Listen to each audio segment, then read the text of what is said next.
नाजरीन आदाब, सियासत टीवी के रास नशरियात में आपका इस्तकबाल है। आलमी, कौमी, इलाकाई ताज़ा खबरों और नए मौज़ूआत के साथ मैं सैयद इस्माइल ज़बीउल्लाह और मेरे हमरा सीनियर सहाफ़ी सज्जादुल हसनैन आपकी खिदमत में हाजिर है। नाजरीन, शुरुआत करते हैं पार्लियामेंट इजलास के दूसरे दिन से, यानी पार्लियामेंट का सरमाही इजलास जो है वो कल शुरू हुआ। कल भी 12 बजे तक ज़ेर इल्तिवा रही कार्रवाई अपोजिशन की हंगामा आ रही की वजह से, और पूरा दिन जिस तरीके से हमने कल बताया था कि पूरा दिन कुछ वक्फे के लिए, कुछ वक्त के लिए पार्लियामेंट की कार्रवाई बहाल भी फिर मुलतवी कर दी गई। सिलसिला पूरा दिन भर जारी रहा। आज भी सुबह के अव्वलीन सातों से पार्लियामेंट के इजलास के आगाज़ के साथ ही जो अपोजिशन की हंगामा आ रही हुई, ख़ास तौर पर SIR को लेकर जो मुल्क भर में चल रहा है, मुल्क की 12 रियासतों में जो SIR चल रहा है उसको लेकर अपोजिशन की जानिब से हंगामा आ रही हुई। अपोजिशन ने उस पर एक सेहतमंद बहस का मुतालबा हुकूमत से किया, ट्रेजरी बेंच से किया, मगर वो मुतालबे को हुकूमत मुसलसल नज़रअंदाज करती रही और फिर 12 बजे तक जो है कार्रवाई को, पार्लियामेंट लोकसभा की कार्रवाई को मुलतवी कर दिया गया। इसी से हम शुरुआत करते हैं। जी सजाद साहब। ये देखिए, आज दूसरा दिन है पार्लियामेंट के सरमाही इजलास का, और अफसोस का मकाम ये है कि दूसरा दिन भी जो है शोर व गुल की नज़र हो गया है। देखिए, जैसे ही पार्लियामेंट की कार्रवाई शुरू हुई, अपोजिशन ने जो है SIR पे फौरी तौर पे मुबाहिस कराने का जो है मुतालबा किया और इस मुतालबे के बाद जो है हुक्मरान बेंचों की तरफ से जो है इसकी मुखालिफत की गई, जिसके बाद जो है एक शोर शराबा जो है शुरू हो गया। देखिए, अपोजिशन अरकान ने पहले तो पार्लियामेंट के आगाज़ से कबल आज 10:30 बजे जो है पार्लियामेंट के बाबत दाखिले पे एहतजाज किया, और इस एहतजाज में अपोजिशन का एक कहना था कि SIR के ज़रिए आवाम के वोट के हक़ को छीनने की कोशिश की जा रही है। तो उनका एक कहना था कि देखिए, अपोजिशन कह रही है कि SIR जो है इलेक्शन कमीशन की तरफ से जो 12 रियासतों में अभी लागू है, पहले मरहले में बिहार में हुआ था और बिहार के इलेक्शन का क्या हाल हुआ ये सभी जानते हैं। दूसरे मरहले में 12 रियासतों में SIR का काम जारी है, और हर रियासत से जो सूरत हाल सामने आ रही है वो बहुत तशवीशनाक है। यकीनन BLOs के अमवात की जो खबरें हैं वो काबिल तशवीश है।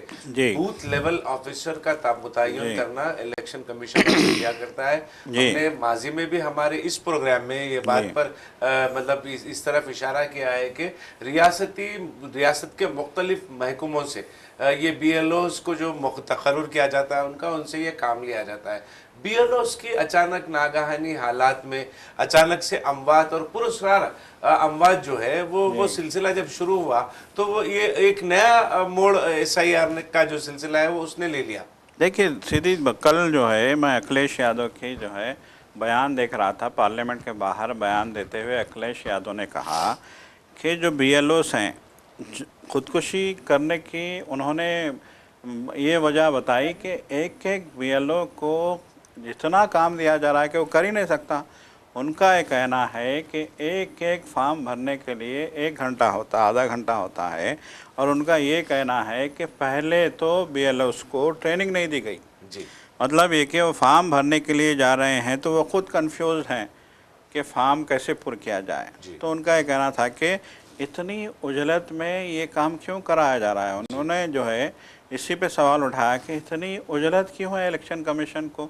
इतना काम 1 महीने में 12 स्टेट्स में जो है करोड़हा लोगों के, करोड़हा वोटर्स के जो है नामों का इंदराज, उनके नाम का इंदराज, उनके पता, उनका बाप का नाम, उनका आधार कार्ड, उनका जो है पैन कार्ड, इनका एड्रेस, उनका जो है बर्थ सर्टिफिकेट, उनका पासपोर्ट, ये सारी चीज़ें, सारे कालम जी, एक BLO कैसे जो है पुर करेगा। एक BLO से कहा जा रहा है कि 8 लाख जो है, एक गली में 8 लाख लोगों को आप एक दिन में कवर करना है। जी। ये अखिलेश यादव का कहना है कि या तो इलेक्शन कमीशन पागल हो गया है या फिर जो है ये चाहते हैं कि काम हो ही ना। देखिए जैसे एक असेंबली हल्के में कम से कम जो है 1 लाख से 1.25 लाख वोटर होते हैं।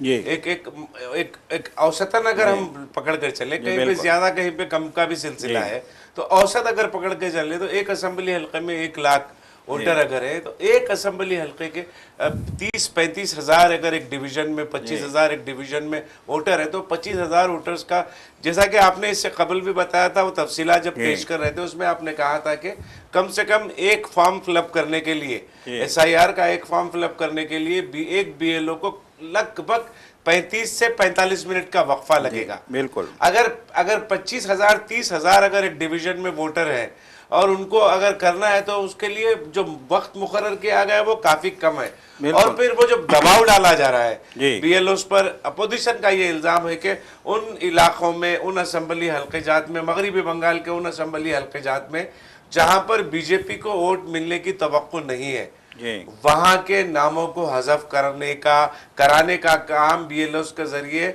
इलेक्शन कमीशन ऑफ इंडिया करा रहा है। इस तरीके का इल्ज़ाम कांग्रेस भी लगा रही है और इस तरीके का इल्ज़ाम तृणमूल कांग्रेस भी बीजेपी पर लगा रही है।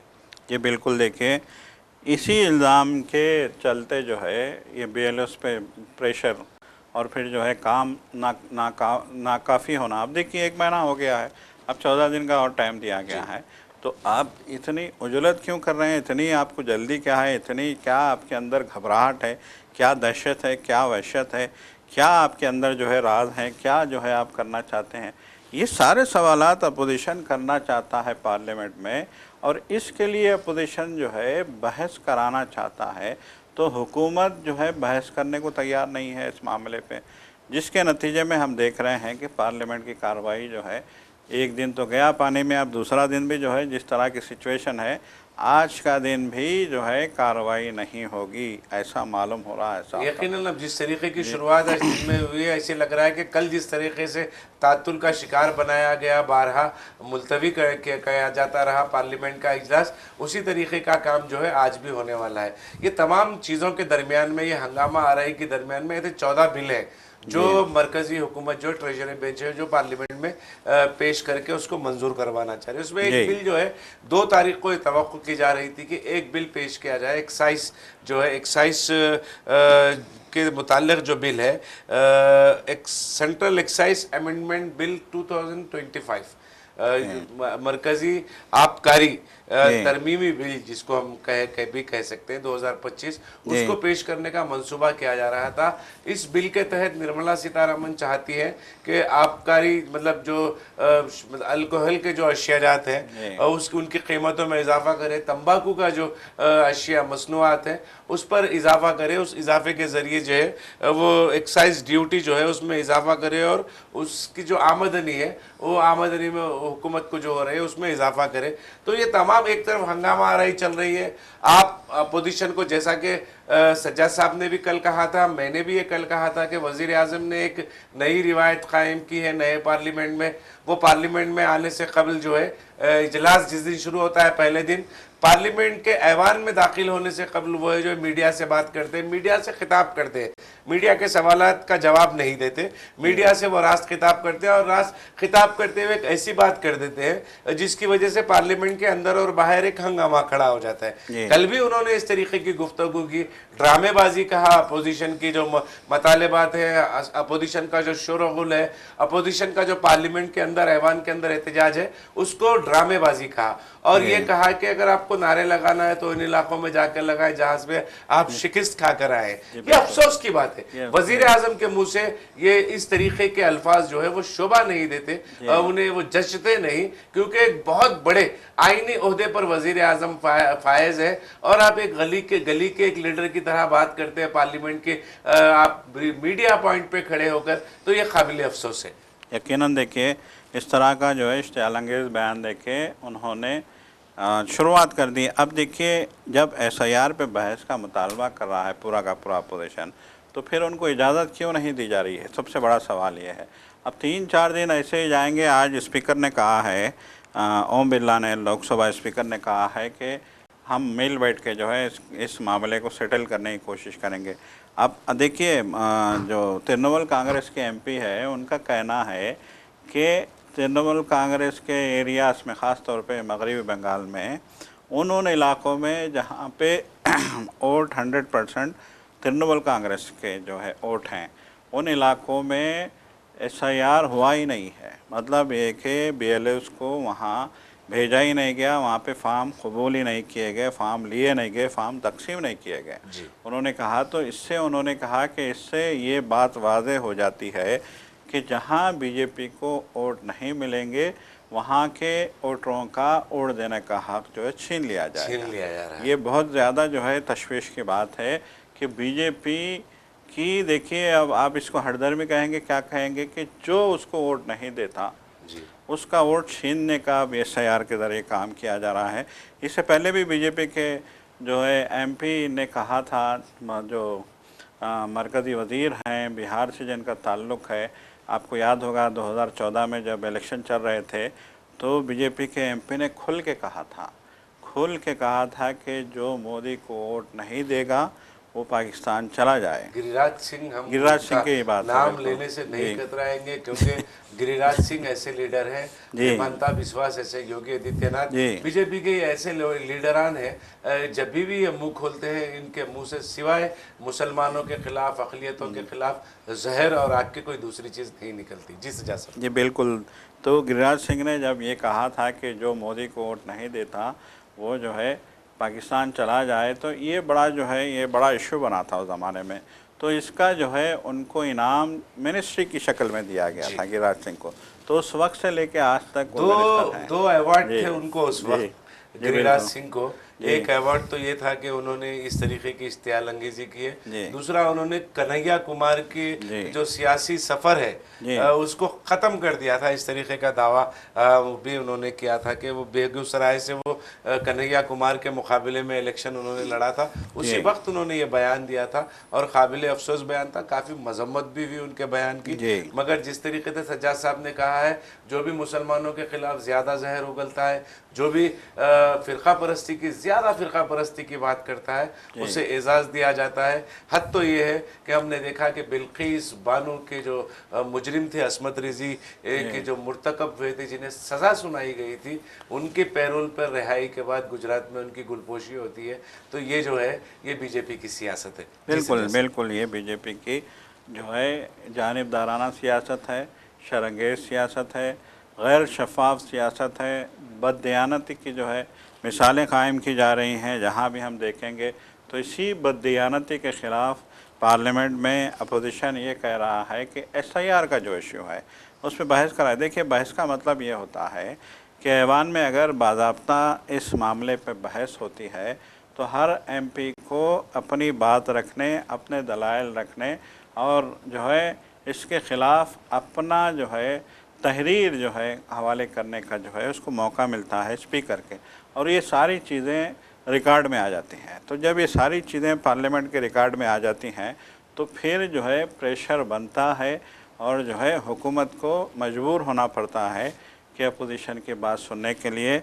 और SIR में जो भी जो है धांधियाँ बोलिए आप, तब्दीलियाँ बोलिए आप, साजिशें बोलिए आप, शफाफियत बोलिए, जो भी जो है बहरहाल शफाफ कराने के लिए पाबंद होना पड़ता है। तो बहस का जो है मतलब यही है पार्लियामेंट में। ये क्यों अपोजिशन कह रहा है कि बहस कराओ? बहस कराने का मतलब बहस कराने का मतलब वो जो जी। हक़ाइक़ है, जी। जो जिसकी पर्दापोशी की जा रही जी, है, बिल्कुल। वो जो है, वो जो मुतासरा लोग हैं, जिन हलकों में तासुब का काम किया जा रहा है, जिन हलकों में जानिबदारी का रवैया अख्तियार किया जा रहा है, वो हलकों की नुमाइंदगी पार्लियामेंट में होगी। पार्लियामेंट में अराकीन पार्लियामेंट जो मुतासिर है वो अपनी बात रखेंगे, अपोजिशन अपनी बात रखेगा।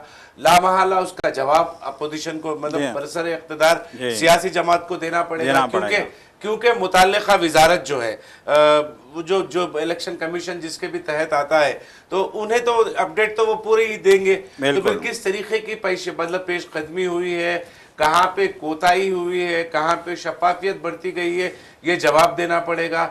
यहाँ पर ऐसा है कि हम मुसलसिल 2014 के बाद से देख रहे हैं कि अगर किसी ट्रेन का कोई हादसा होता है तो वो मतलब वजीर ट्रांसपोर्ट वो जवाब देते हैं, या फिर फाइनेंस मिनिस्टर जवाब देते हैं, या फिर कोई दूसरा वजीर जो है जिसका कोई ताल्लुक नहीं है रेलवे से, वो जवाब देता है। अगर फाइनेंस का कोई मसला पैदा हो जाता है तो होम मिनिस्टर उसकी वजाहत देते हैं। होम का अगर कोई मसला, दाखिली मसला हो जाता है तो उसकी जो जवाबदेही है कोई और वजीर उसकी जवाबदेही देता है। तो यहाँ पर जो है वो जो जिम्मेदारान है जिम्मेदारान का तयन नहीं हुआ है। जी बिल्कुल, देखिए जैसा कि रवि साहब आपने कहा कि जिम्मेदारों का तयन नहीं होता। देखिए सीधी बात है कि अगर अपोजिशन मीडिया के सामने बोल रही है, अगर अपोजिशन अखबारों में बयान दे रही है, अगर अपोजिशन इलेक्शन कमीशन के पास तहरीरी याददाश्त पेश कर रही है, अगर अपोजिशन सब कुछ ये सारा कुछ कर रही है, लेकिन इसका वज़न नहीं होगा। वज़न इस बात का तभी होगा जब आप पार्लियामेंट में ये मसला उठाएंगे। यकीनन अवामी मसला है, अवामी प्लेटफॉर्म पर अगर बिल्कुल उठता है तो यकीनन उसका कोई हल निकलेगा, जी मुस्बित नतायज साबित होंगे। SIR के ताल्लुक से हुकूमत जो इसकी शफाफियत की दावे कर रही है वो पेश कर सकेगी। अपोजिशन जो इसमें धांधलियों की बात कर रहा है वो अपना मौक़िफ़ वहाँ पर रख सकेगा। हुकूमत यहाँ पे जवाब देने की पाबंद हो जाएगी। यकीनन मेंबर जब उठाएगा, आवाज़ उठाएगा, जब सवाल करेगा तो इस सवाल का जवाब देने गो कि हमने देखा है माजी में भी, जैसा कि आप जानते हैं कि जो है इन हिंद पाक जंग पे भी जो है बात हुई थी, उससे पहले भी जो है वक्फ तरमीमी बिल पे भी बात हुई थी, लेकिन इन सारे जो है मामलात पे बहस तो हुई, लेकिन बीजेपी ने गोल मोल सा जवाब दिया, तशफ़ी बख्श जवाब नहीं दिया और बीजेपी ने सारे जो है मामलात को सर्द खाने में डाल दिया है। फ़ायदा नहीं होना है, लेकिन फिर भी ये जिम्मेदारी है अपोजिशन की कि ये मामला पार्लियामेंट में उठाए और यही जो है उठाने की कोशिश कर रही है। देखिए बीजेपी जो है, बीजेपी का यही एजेंडा है कि अब जैसे कि पाकिस्तान हिंद पाक जंग हुई थी, उसके बाद जब अचानक ट्रंप ने जो है कहा था कि मैंने जंग रुकवा दी है, तो कांग्रेस ने कहा था कि इस पर फौरी कुल जमाती इजलास बुलाया जाना चाहिए या पार्लियामेंट का एक खुसूसी सेशन बुलाना चाहिए, लेकिन नहीं बुलाया गया। फिर बाद में जब अपने शेड्यूल के मुताबिक पाकिस्तान की माफ़ कीजिएगा पार्लियामेंट की कार्रवाई शुरू हुई, तो उस वक्त अपोजिशन ने हुकूमत से मुतालबा किया कि हिंद पाक जंग पे, ट्रंप के बयान पे और पुलवामा पहलगाम के वाक़े पे हुकूमत सारी जो है तफसीलात रखे और ये बताए कि वो जिन्होंने हमला किया था वो कहाँ गायब हो गए हैं। तो इस पे भी एक हफ्ते तक पार्लियामेंट को जो है तातुल का शिकार बनाए रखा गया। एक हफ्ते तक पार्लियामेंट की कार्रवाई नहीं चली, तो उसके बाद बीजेपी राज़ी हुई थी जी इस पे बहस के लिए। तो जब उसके बाद इत्तेफाक हुआ कि बहस कराया जाएगा, उसके बाद बहस कराई गई, लेकिन उसका नतीजा नहीं निकला। बीजेपी ने मानने से इनकार ही कर दिया। मोदी ने तो ट्रंप का नाम लेना तक गवारा नहीं किया। हालांकि दौरान पार्लियामेंट जो मॉनसून इजलास चल रहा था, उस मॉनसून इजलास के दौरान भी ट्रंप ने इस बात का दावा किया था कि वो जो 7 या 8 जो है कुछ हवाई जहाज जो होते हैं फौजी जहाज वो मार गिराए गए। ट्रंप ने वजाहत नहीं की किसके कितने गिरे, क्या हुआ वो नहीं, तो उसी के ऊपर भी बात हुई थी जिसको ट्रेजरी बेंच ने नजरअंदाज कर दिया। तो नादरीन, ये ज़रूरी है कि पार्लियामेंट सेहतमंद, अगर जमहूरियत को बरकरार रखना है तो पार्लियामेंट में अपोजिशन को भी अपना मौक़िफ़ पेश करने का मौका फराहम किया जाना चाहिए। और जब पार्लियामेंट में अपना मौक़िफ़ अपोजिशन पेश करता है तो उसके जवाब में जहाँ पर भी शफाफियत और गैर जानिबदारी बढ़ती जा रही है उसकी वजाहत ट्रेजरी बेंच को करना चाहिए। मगर यहाँ पर जो है एक आमिराना निज़ाम के तर्ज पर काम किया जा रहा है, वही जिसकी लाठी उसकी भैंस के तरीके पर काम किया जा रहा है। और आमिरियत का जो एक सबूत जो है वो उस वक़्त मंजर आम पर आया जब हुकूमत ने संचार साथी नामी एक ऐप जो है, एप्लीकेशन है जो मोबाइल फ़ोन में नस्ब होता है, इंस्टॉल होता है, उसको मैंडेटरी कर दिया, लाजमी कर दिया। ये एक ऐसा ऐप है जिसके मुतालिक अपोजिशन का कहना है कि ये जो शहरियों की हक़ राजदारी है, आइन के आर्टिकल 21 के तहत जो हक़ राजदारी है उसके ये खिलाफ वर्जी है और उसको पामाल करने का काम किया जा रहा है। अपोजिशन इस पर सख्त नाराज़ है और जो है इसको ये कहा जा रहा है कि आपको नाज़रीन याद होगा कि पेगासस नामी एक ऐप जो था इसराइल का, उसके जरिए से आपकी राजदारी जो है, आपके मोबाइल फोन से जो तमाम डेटा, आपका पर्सनल डेटा हो या फिर आपके निजी जिंदगी के आपके कुछ वॉइस नोट्स हो, तस्वीरें हो, वो तमाम को कलेक्ट करना, इकट्ठा करने का काम, आपके मोबाइल फोन से चुराने का काम जो है पेगासस कर रहा था, जो जिसके इस्तेमाल करते हुए बड़े बड़े जो सियासी लीडरान है, अपोजिशन के हो या फिर बड़े कारोबारी हो, ताजरीन हो, उनके लिए इस्तेमाल किया गया था। इस बात का इल्ज़ाम लगाया जा रहा था, मगर अब हुकूमत की रास्त निगरानी में एक ऐप जो है संचार साथी जो है वो उसको लॉन्च किया गया है। उसको हर मोबाइल फ़ोन में उसको रखना, नस्ब करना, इंस्टॉल करना लाजमी किया जा रहा है। जी बिल्कुल, देखिए हुकूमत ने ये जो है अहकाम जारी कर दिए हैं। संचार निगम लिमिटेड, जैसा कि हम जानते हैं, आप भी जानते हैं कि एक सरकारी इदारा है, तो उस इदारे की जानिब से संचार साथी के नाम से जो है एक ऐप जो है जारी किया गया है, और ये अहकाम जारी किए गए हैं कि हर जो है मोबाइल हैंडसेट में इस ऐप को डाउनलोड करना आपके लिए लाजमी होगा। मतलब ये कि आपको, जैसा कि अभी आपने जो है आमरीत का जो है तज़किरा किया है, मतलब ये कि आपको आमरीत की तरफ ले जाया जा रहा है, आपको पाबंद किया जा रहा है, आपको हिदायत दी जा रही है, आपको डायरेक्शन दिया जा रहा है, आपको ऑर्डर दिया जा रहा है, आपको हुक्म सुनाया जा रहा है कि हर मोबाइल में ये ऐप डाउनलोड करना होगा। अब देखिए, इस पर अगर के.सी. वेणुगोपाल जो कांग्रेस के जनरल सेक्रेटरी हैं, वो अगर इस पर एतराज़ जताते हैं तो यकीनन हर आम आदमी को जहन में ये बात है कि आखिर क्यों जो है हुकूमत ये मजबूर कर रही है कि आपको अपने फ़ोन में ये ऐप डाउनलोड करना होगा। क्यों मजबूर कर रही है, सबसे बड़ा सवाल है। देखिए, पहले ही अभी हालिया दिनों में जिस तरह के जो है वाक़यात हो रहे हैं, जो हम ये कह सकते हैं कि साइबर क्राइम के वाक़यात, के मोबाइल से डेटा चोरी करके पैसा निकालना, हवाला तो वही दिया जा रहा है कि इस तरीके के डिजिटल फ्रॉड को रोकने के लिए ये ऐप बहुत मावन साबित होगा। मगर देखिए, कोई भी चीज अगर मार्केट में आती है नई, तो उसके मुनफी और मुस्बित दोनों असरात होते हैं। मुस्बित असरात जो है उसके बहुत ही कम होते हैं और उसके मुनफी असरात जो है वो ज्यादा होते हैं। तो ये मुनफी असरात के हवाले से अगर आपको ये कहा जा रहा है कि आपका पूरा डेटा अगर संचार भारती कलेक्ट कर लेगा और अपने पास वो स्टोर कर लेगा, तो यकीनन आप जो है आपको एहतियात से रहना पड़ेगा। आपके कुछ निजी वीडियोस होते हैं, फोटोज़ होते हैं, अगर आपके मोबाइल फ़ोन में है वो, तो फिर उन्हें फ़ौरन डिलीट कर देना चाहिए या फिर मोबाइल फ़ोन में उनको रखना ही नहीं चाहिए, क्योंकि वो जो है वो डेटा पूरा जो है तफसीलात जो है वो संचार साथी के पास इकट्ठा हो जाते हैं। जी बिल्कुल, देखिए साफ तौर पे जो है कांग्रेस का एक कहना है कि आइन के आर्टिकल 21 की जो है ये खिलाफ वर्जी है। जो ये आर्टिकल 21 आइन का जो है हमें अपनी ज़िंदगी अपनी मर्ज़ी से गुजारने की आज़ादी देता है। हमें जो है एक हर तरह की जो है अपनी ज़िंदगी अपनी मर्ज़ी से गुजारने की, सीधी सी बात है कि अपनी ज़िंदगी अपनी मर्ज़ी से गुजारने की आज़ादी देता है।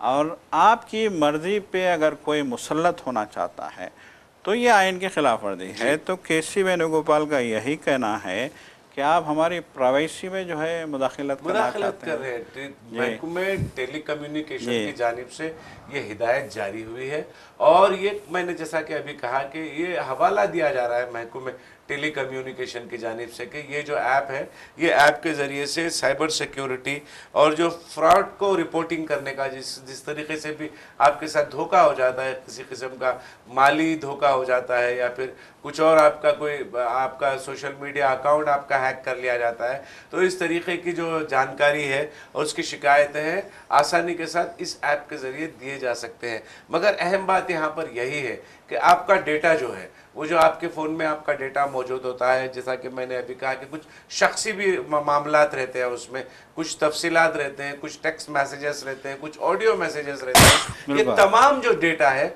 वो संचार भारती जो है आपका पूरा इकट्ठा करके अपने पास जमा कर लेता है, जो एक किसी भी हिंदुस्तानी शहरी की राजदारी के साथ, उसके पर्सनल लाइफ के साथ, उसकी शख्सी ज़िंदगी के साथ उसकी खिलाफ वर्जी इसको माना जाएगा। देखिए, प्रियंका गांधी भी ये कह रही हैं कि अगर कोई जो है हमें इस बात की हिदायत दे रहा है कि ये आपको लाजमी करना है जी, तो गोया वो हमें डिक्टेटरशिप के जो है दायरे में बिल्कुल, ला रहा बिल्कुल, है, बिल्कुल, हमें बिल्कुल। डिक्टेटरशिप के माहौल में वो खींच रहा है। जी, अब देखिए एसआईआर अचानक जो है हुकूमत की तरफ से फैसला सुना दिया गया कि एसआईआर होगा, पूरी लिस्ट बर्खास्त, अब नई लिस्ट। जी, तो ये फैसला करने के लिए भी अपोजिशन से इत्तेफाक राय ज़रूरी होता है, पार्लियामेंट में बहस ज़रूरी होती है और काबीना में मंजूरी ज़रूरी होती है, सारी चीज़ें इसकी होती हैं। जी, लेकिन कुछ नहीं किया गया। इलेक्शन कमीशन की तरफ से अचानक एक प्रेस कॉन्फ्रेंस होती है चीफ इलेक्शन कमिश्नर की, और बिहार में इलेक्शन का दौरा है, 1 महीना इलेक्शन की डेट आने के लिए सिर्फ 1 महीना था। अचानक ऐलान होता है कि बिहार में एसआईआर लागू जी, हो गया है। जी, अब सभी को जो है, सभी के वोट ख़त्म हो गए हैं, अब नए वोटर लिस्ट जारी की जाएगी। नतीजा क्या हुआ? 70 लाख वोट गायब हो गए। जी, आप अंदाज़ा लगाइए, 70 लाख वोट गायब हो गए हैं। और इस मसले को जब जो है चीफ इलेक्शन कमिश्नर से रुजू किया गया तो उनका कहना था कि ठीक है, आप जो है अब अपलोड कीजिए। इलेक्शन हो गया, आपके वोट छीन लिए गए, आपके इख्तियार को छीन लिया गया, और अब आप कहा जा रहा है कि ठीक है आप कर लो। नोटबंदी अचानक कर ली गई, ये भी एक डिक्टेटरशिप की बदतरीन मिसाल थी। जी।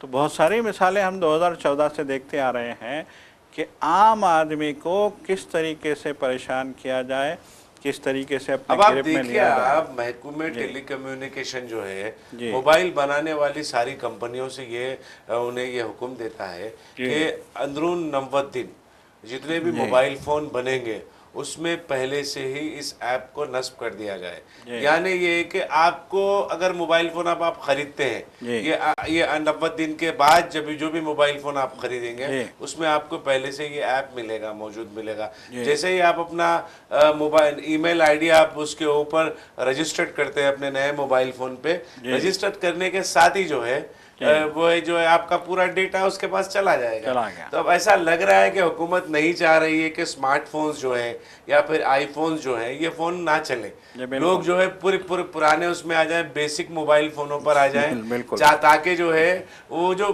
अगर बेसिक मोबाइल फ़ोन अगर आपके पास रहता है तो उस पर कोई ईमेल आईडी वगैरह कोई रजिस्ट्रेशन करने की जी कोई ज़रूरत बिल्कुल नहीं रहती, जी कोई फ्रॉड का मामला नहीं होता वहाँ पर।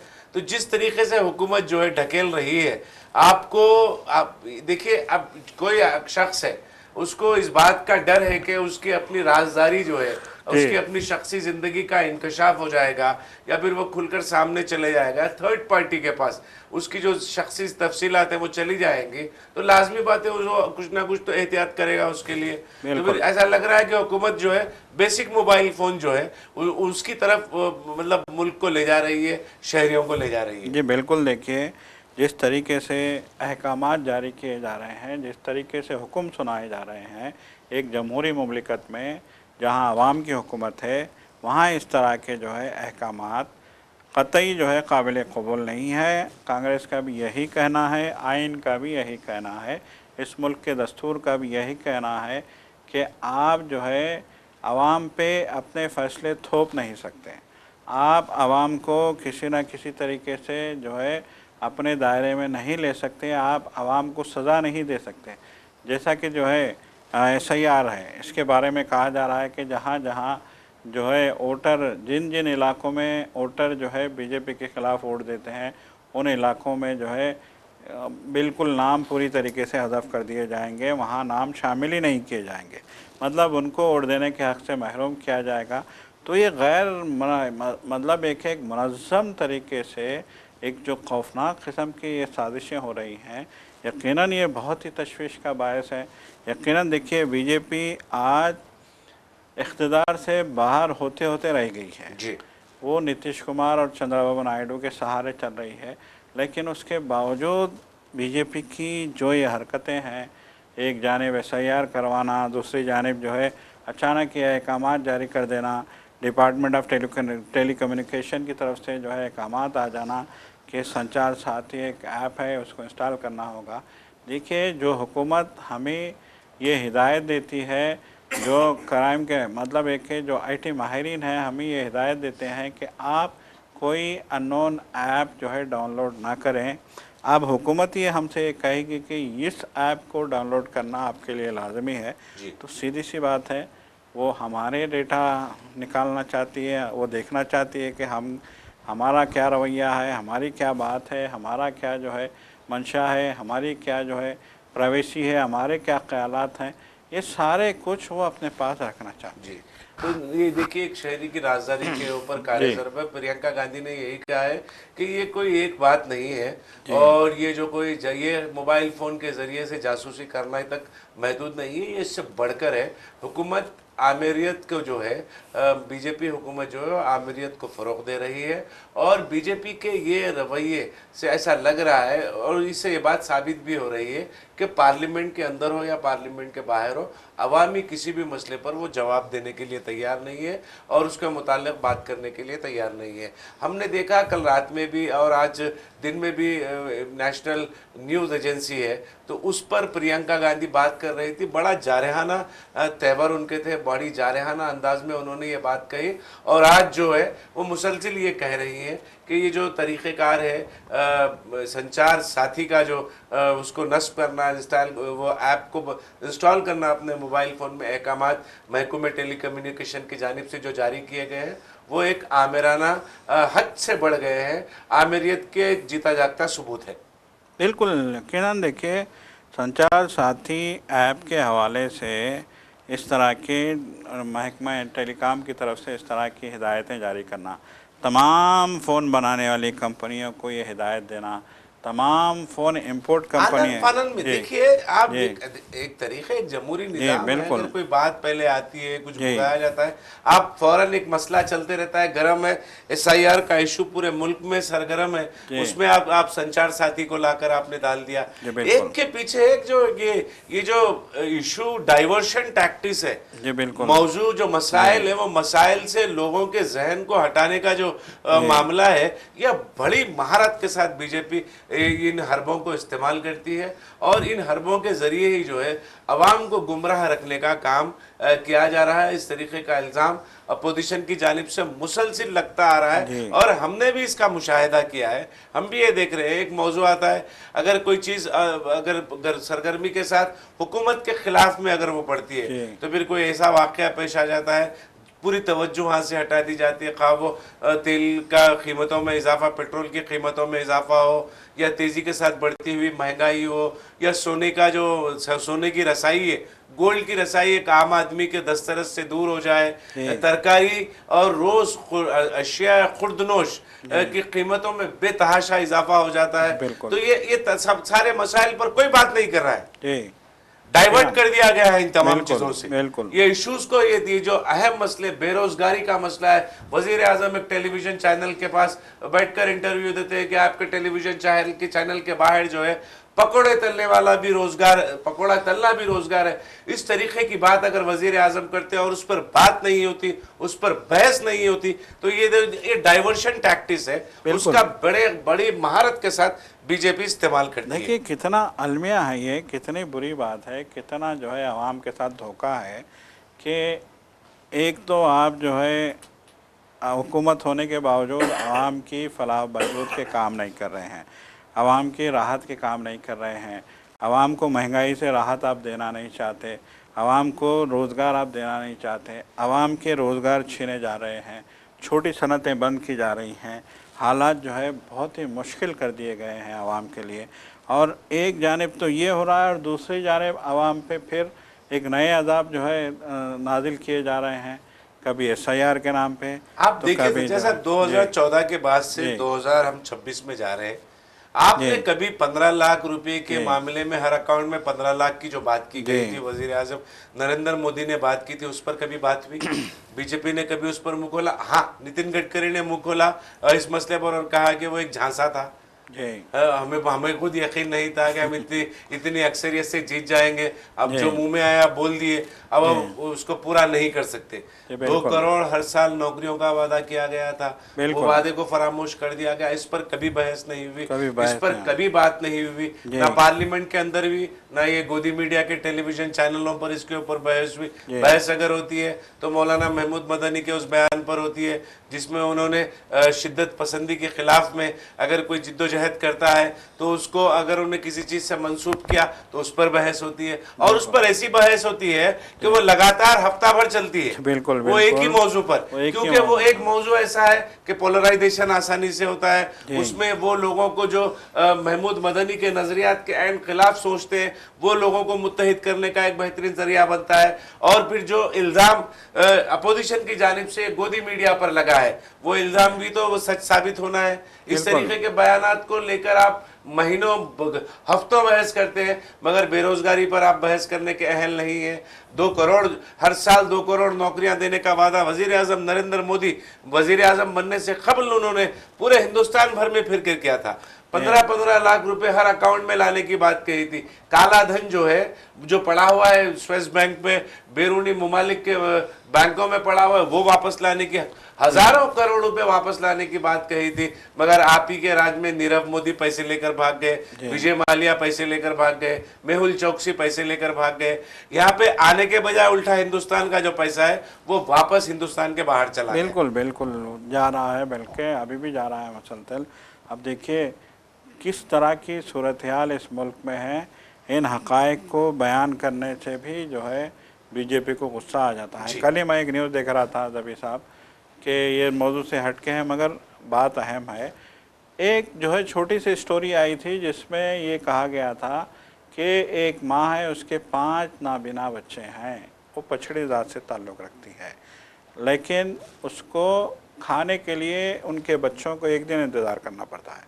मतलब एक दिन खाना मिलता है उनको, फिर एक दिन खाना नहीं मिलता, फिर तीसरे दिन खाना मिलता है। मतलब अपने खाने के लिए एक दिन इंतज़ार करना पड़ता है इन बच्चों को, नाबिना बच्चों को, और उस माँ को जो है घास काटने का काम करती है। तो ये जो है सूरत हाल आज हमारे मुल्क की हो गई है कि इस मुल्क के बच्चों को जो है खाना के लिए, अपने खाने के लिए, अपनी खुराक के लिए एक दिन का इंतज़ार करना पड़ रहा है। इस सूरत हाल से आपने इस मुल्क को दो चार कर दिया, और फिर आप चाहते हैं कि जो है लोग ये बात ही ना करें, आपकी नाकामियों पे सवाल ही ना उठाएं। नाकामियों पे सवाल का नहीं है। एक मेरे को अभी ये चल रहा था बात, तो एक हालिया कुछ अरसा कबल पिछले आसाम के असम्बली इंतखाबात के वक्त जो वजीर दाखिला अमित शाह जो है आसाम के दौरे पर थे, और उन्होंने इत्तेफाक से, इसीलिए मैं जहाँ तक समझता हूँ कि ये जो है मीडिया का सामना करने से जो है बीजेपी के कायदीन डरते हैं, वो उन्होंने एक इत्तेफाक से वहां पर एक प्रेस कॉन्फ्रेंस की थी।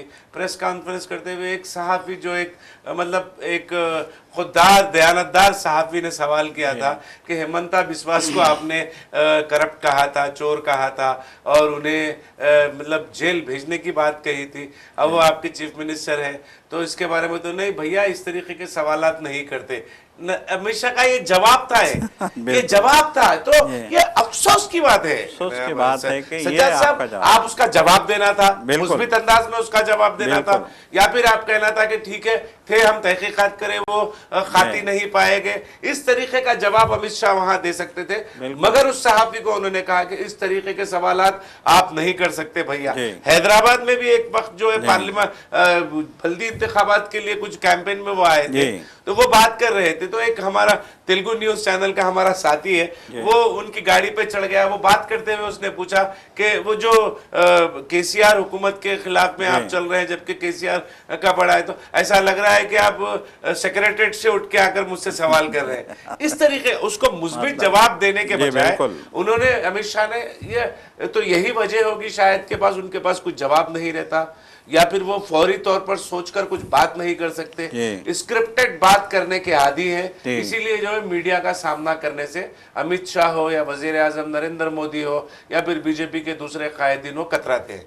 जी बिल्कुल, देखिए यकीनन, सॉरी माफ करना, ना सिर्फ मीडिया से बात करने के लिए बल्कि पार्लियामेंट में भी किसी भी मसले पर जब अपोजिशन मुतालबा करता है बहस का, तो वो बहस कराने के लिए उससे वो मतलब कतराते हैं, किनारा कशी इख्तियार करते हैं। बिल्कुल, देखिए ये सवाल यही हो रहा है यहाँ पे कि आपने एक ऐप जो है इंस्टॉल करने का, संचार साथी ऐप इंस्टॉल करने की हिदायत जारी की। आप आवाम को हिदायत दे रहे हैं, आप मोबाइल फ़ोन वालों को भी हिदायत दे रहे हैं, बनाने वालों को भी आप कह रहे हैं। सख्ती से कहा गया कि 90 दिन में आप पहले ही मोबाइल फोनों में इंस्टॉल कर दें इसको। बिल्कुल, और जो इंपोर्ट कर रहे हैं फ़ोन, उनको भी आप हिदायत दे रहे हैं। तो ये सवाल यहाँ यही पैदा होता है कि आप इतनी जो है उजलत के साथ ये फैसले क्यों कर रहे हैं?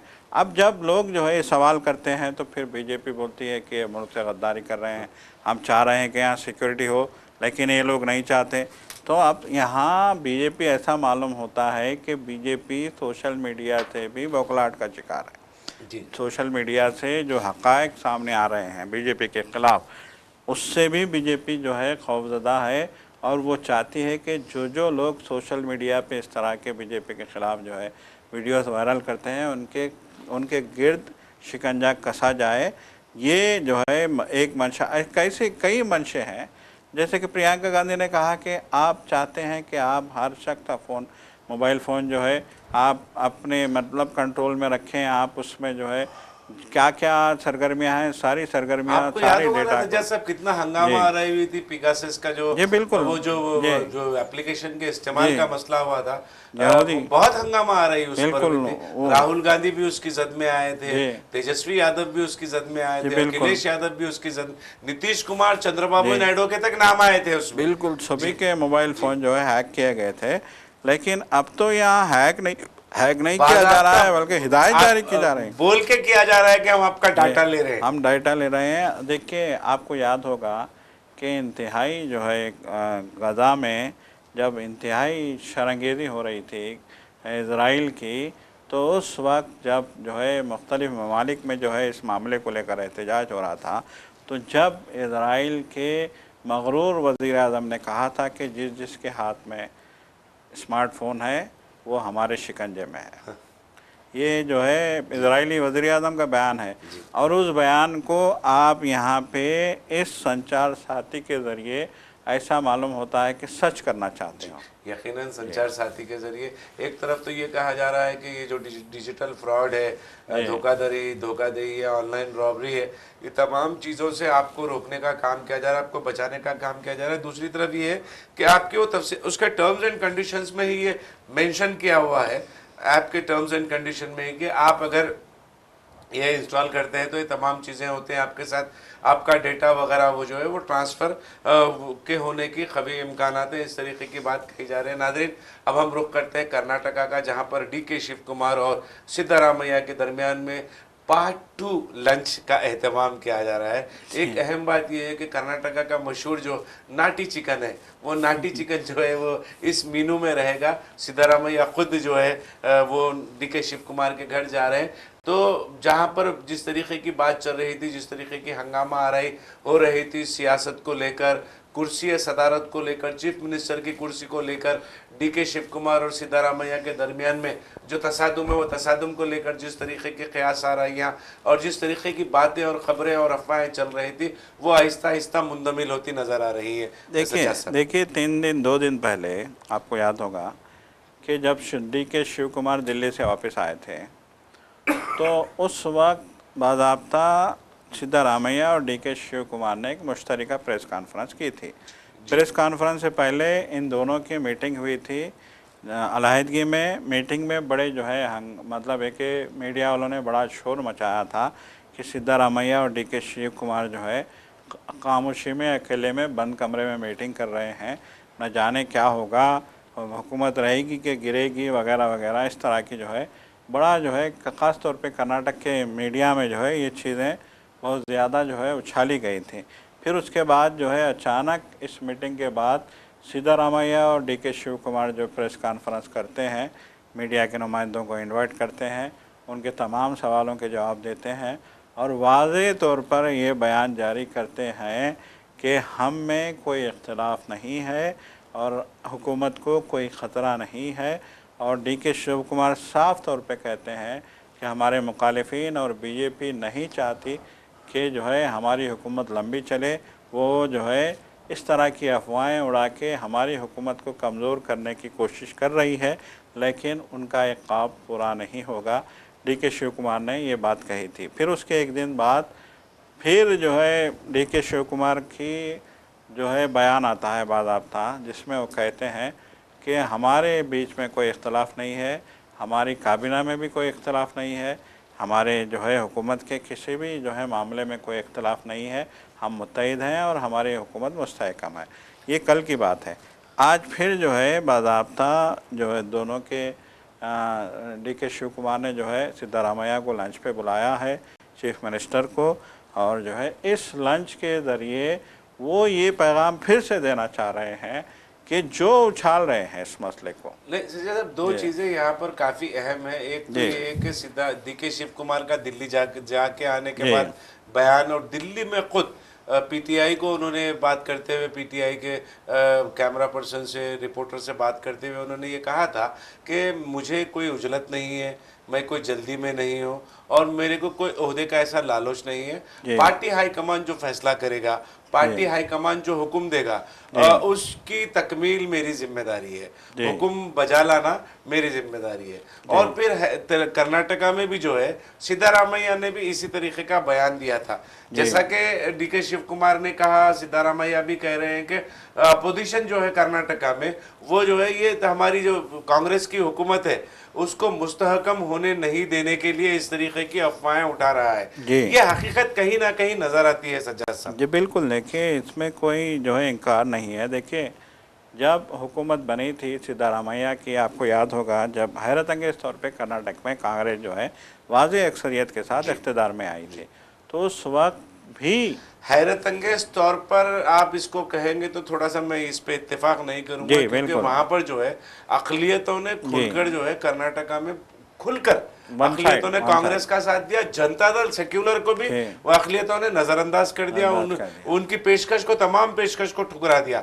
उसी का नतीजा हुआ कि वाज़ेह अक्सरियत के साथ उन तमाम हलकों में जहां पर जनता दल सेक्युलर जीतते आई है, वहां पर भी कांग्रेस के उम्मीदवार जीते हैं और कांग्रेस ने बहुत अच्छा सिला भी उसका दिया। वहां पर आवाम को उनके लिए बसें फ्री कर दी गई, मतलब बहुत सारे मराद जो है कांग्रेस ने वहां पर अक़लियतों को भी दिए हैं और अक्सरियती तबक़ात को भी दिए हैं। जी बिल्कुल, देखिए यकीनन जैसा कि आपने कहा, मुसलमानों का एक बड़ा रोल रहा है, चाहे वो कर्नाटक हो चाहे तेलंगाना हो, मुसलमानों ने खुल के कांग्रेस का साथ दिया है।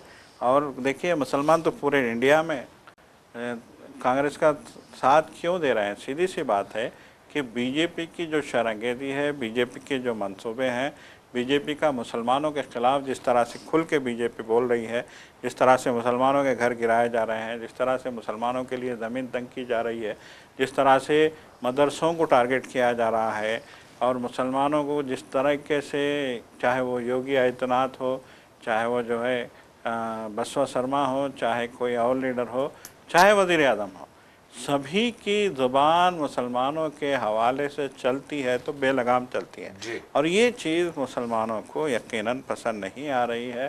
तो अब इस मामले में देखिए मुसलमान जो है पूरी इत्तेहाद के साथ कांग्रेस को वोट दिया था। मुसलमान ने, सिद्धारामैया के हवाले से कहा जाता है कि सिद्धारामैया मुसलमानों के बहुत करीब रहे हैं कर्नाटक में, और मुसलमानों का उन पे पूरा एतमाद है। और जहाँ तक मेरा ख्याल है, देखिए ये भी जब कयास आराइयाँ चल रही थी, जब हुकूमत बन रही थी आज से 2.5 साल पहले कर्नाटक में, तो तब यही कहा था सियासी हलकों ने भी कि चूँकि सिद्धारामैया मुसलमानों से ज़्यादा करीब हैं, इसलिए हाई कमान चाहता है कि सिद्धारामैया को चीफ मिनिस्टर बनाया जाए। वैसे भी वो तजुर्बेकार हैं, वो डील करेंगे। 2-3 साल से कांग्रेस, 2-3 मियादों से कांग्रेस वहाँ पे पावर में नहीं थी, तो बहरहाल सिद्धारामैया को इक़्तिदार सौंपा गया और यकीनन 2.5 साल हो गए हैं। तो उस वक्त कहीं कहीं किसी कोने खुदरे से एक आवाज़ निकल रही थी, वो आवाज़ ये थी कि जो है डीके शिव कुमार ने भी बहुत बड़ा जो है कंट्रीब्यूशन दिया है कांग्रेस को इक़्तिदार में लाने के लिए, तो इसीलिए डीके शिव कुमार को भी मौका दिया जाएगा और शायद उन्हें 2.5 साल बाद चीफ मिनिस्टर बनाया जाएगा। तो वो जो ज़माने में जो खबरें, ये तबसरे, ये तज्ज़िये, ये जो है अखबारी बातें जो सामने आई थी, उन बातों की बुनियाद पे वही अफवाहें, वही खबरें, वही तज्ज़िये, वही जो है कालम फिर से जो है कर्नाटक के अखबारों में छपना शुरू हो गए थे। तो ऐसी सूरत हाल में यकीनन जो है इनको होशियार होना पड़ा, इनको जो है अलर्ट होना पड़ा, सिद्धारामैया को भी और डीके शिव कुमार को भी, क्योंकि जब हालात, जब अफवाहें गर्म हो जाती हैं तो अपोजिशन को सीन लगाने में आसानी हो जाती है, एमएलएस में कन्फ्यूजन पैदा हो जाता है। तो उस कन्फ्यूजन का फ़ायदा उठाने की कोशिश की जा सकती है, इस बात से इनकार नहीं किया जा सकता। माजी की तलखियातें कांग्रेस को याद होंगी कि किस तरीके से वहाँ पे उनकी हुकूमत गिराई गई थी बीजेपी की जानिब से। तो बहरहाल जो कुछ भी हो, तो यहाँ पे अब फिर से जो है लंच पे सिद्धारामैया और डी के शिव कुमार का शामिल होना, डी के शिव कुमार का सिद्धारामैया को लंच पे इनवाइट करना, ये सारी चीज़ें इससे साफ जाहिर हो रहा है कि कांग्रेस जो है कोई खाना खाली नहीं छोड़ना कोई चाहती। खाना खाली छोड़ना नहीं चाहिए। और दूसरी चीज ये है कि मामूल पर हालात है, पार्टी के अंदरूनी और मतलब बैरूनी जो जितने भी मामलात है जी। वो पूरे मामूल पर है। हुकूमत जो है मुस्तहकम है, और फिर जो है दोनों के दरमियान में अगर कुछ तलखियां थी भी तो वो हाईकमान ने उसको बड़े प्यारे अंदाज से हल कर लिया है। एक दो अहम खबरें हैं, हमारा हमें इशारा मिल गया अपनी बात को ख़त्म करने का। दो अहम खबरें जिसका सरसरी तौर पर तज़किरा करते हैं हम आगे बढ़ जाएंगे। कंगना रनावत जो रुकने पार्लियामेंट भी मुंतखब हुई है, जिसके हिसाब से यानी कंगना रनावत के हिसाब से हिंदुस्तान को आज़ादी 2014 से के बाद मिली। 2014 तक भी जो है हिंदुस्तान जो है वो ग़ुलाम था, पता नहीं किसका ग़ुलाम था, आरएसएस का। आरएसएस की सदारत को वो तस्लीम करती हैं, किसकी सदारत को वो तस्लीम करती हैं, 2014 से कबल वही जवाब देगी। तो उन्होंने एक दफ़ा कहा था कि 2014 के बाद जो है हिंदुस्तान आज़ाद हुए। वही अब ये कह रही है कि पार्लियामेंट में अपोजिशन जो हंगामा आराई कर रहा है उसकी वजह ये है कि मतलब अपोजिशन की मुसलसल शिकस्त की वजह से वो उलझन का शिकार हो गया है, बरहम हो गया है, फ्रस्ट्रेटेड हो गया है। इस तरीके की बात कंगना रनावत करें। और एक तेलंगाना की खबर है, नॉमिनेशन ज़मनी इंतखाबात जो सारी मजालिस मुकामी के इंतखाबात तेलंगाना में चल रहे हैं। चीफ मिनिस्टर ने ये कहा है, चीफ मिनिस्टर रेवंत रेड्डी ने ये आवाम से अपील की है कि वो जो हुकूमत के जो उम्मीदवार हैं, मतलब हुकूमत की जो पार्टी है, कांग्रेस पार्टी के जो उम्मीदवार हैं, उनके हक़ में वोट दे ताकि आसानी से उनके काम हो सके। और एक दिलचस्प बात यह है कि एक शख्स जो है तेलंगाना के मजालिस मुकामी इंतखाबात में नॉमिनेशन दाखिल करने के लिए घोड़े पर सवार होकर आए थे। तो नाज़रीन, अब वक्त हो चला है सियासत टीवी के दीगर प्रोग्रामों से जुड़े रहें। अपना हमारा ये प्रोग्राम आपको कैसा लगा आप ज़रूर अपनी राय कमेंट बॉक्स में अरसाल करें। और सियासत टीवी की सारी टीम को अब दे इजाज़त। खुदा हाफिज़। खुदा हाफिज़।